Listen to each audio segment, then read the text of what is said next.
Hi, and welcome back. This week, join us as we pop over to the continent for a quick visit to France. We'll take the car and a train, see some fantastic art, visit a somber memorial, and explore Arras. We didn't know it at the time, but this would be our last trip before COVID brought travel to a halt.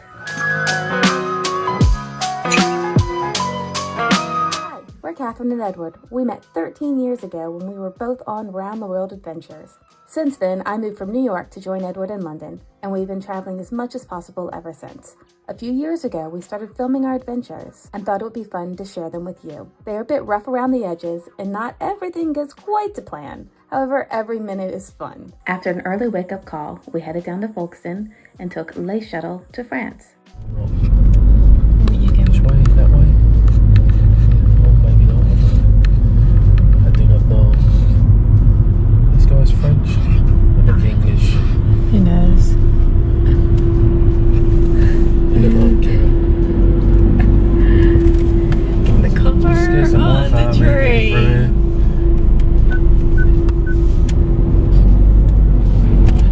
What's I mean? I'm alright, but Yeah, I think that's quite brave. We're in France. you're gonna cut it so it looks like we never let you. We just drove on and drove straight off again. Yeah. I should have, maybe on the way back we'll take a video of us. That was nice. Gentle wave. It wasn't long before we arrived at the Louvre Lens, which is a satellite museum for Louvre in Paris. Instead of the exhibits being displayed by region, they are organized chronologically and then by region in one large room. It's a really interesting way to look at art and really put into perspective how different parts of the world were creating art at the same time.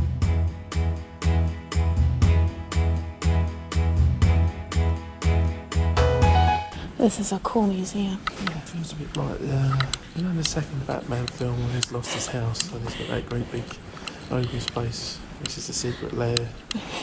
So you think this is Batman's Like secret layer of It's like art?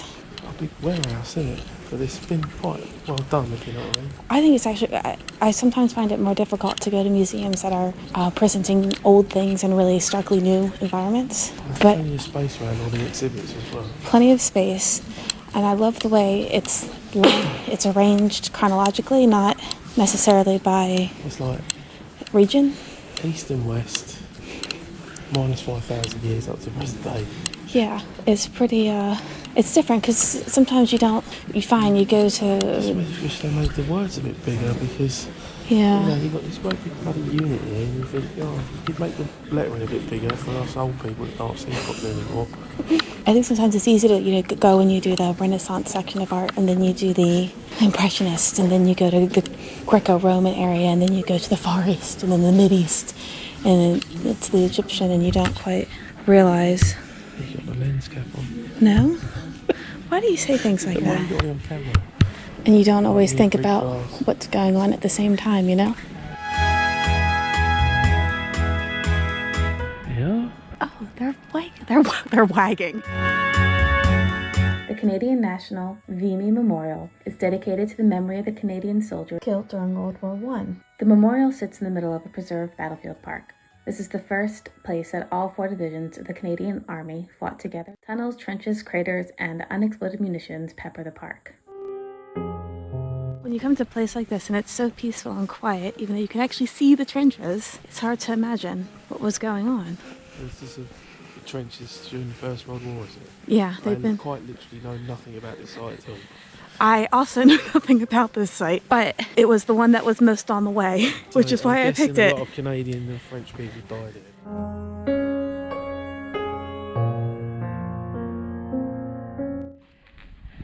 Here ends the roll of 11,285 Canadians who died, who gave their lives in the Great War, but the site of whose graves is unknown. The whole number of these is 18,283. The names not recorded here are engraved on the memorial arch to the armies of the British Empire at the main gate of Ypres.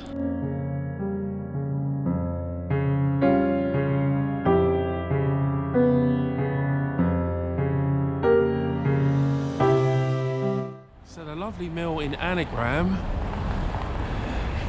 and Catherine has taken a picture of our steaks, which are very nice. Everyone seems to be having a big starter, which also looked nice, but we settled for 6 oysters and split them.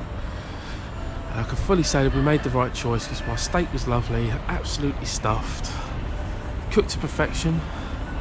I asked for it to be cooked medium and it come out medium rare.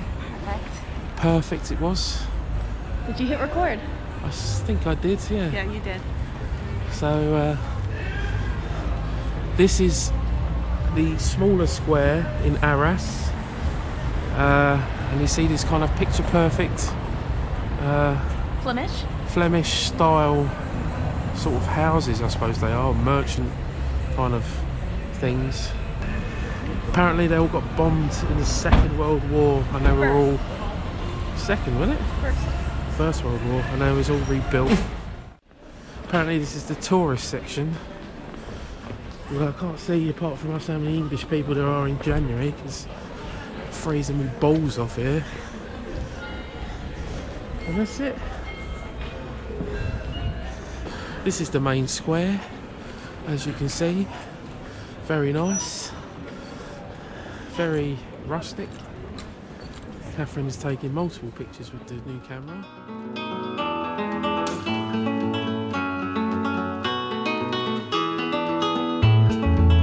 After a slow start and a fruitless search to find Edward a coffee that wasn't espresso, we spent some time exploring Arras.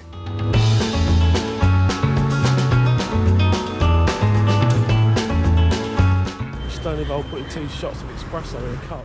I was jacked yesterday. I was up for 18 hours yesterday, no problems.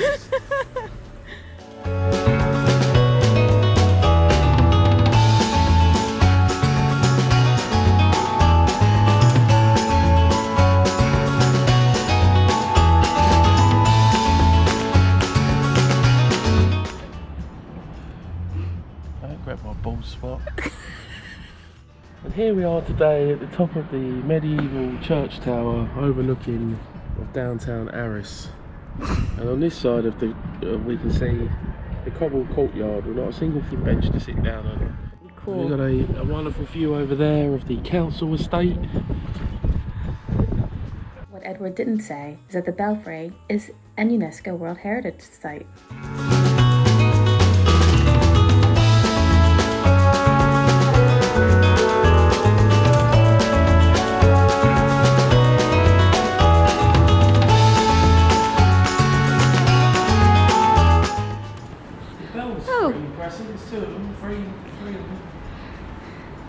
God, thank goodness we weren't here when they started ringing. The scary steps of death. Or not.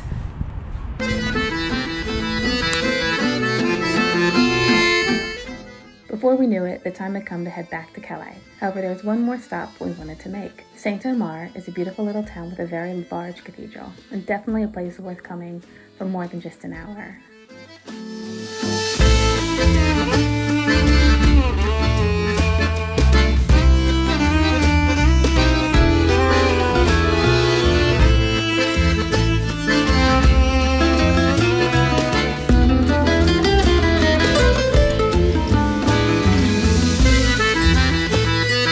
Thank you so much for joining us on our last pre-COVID trip.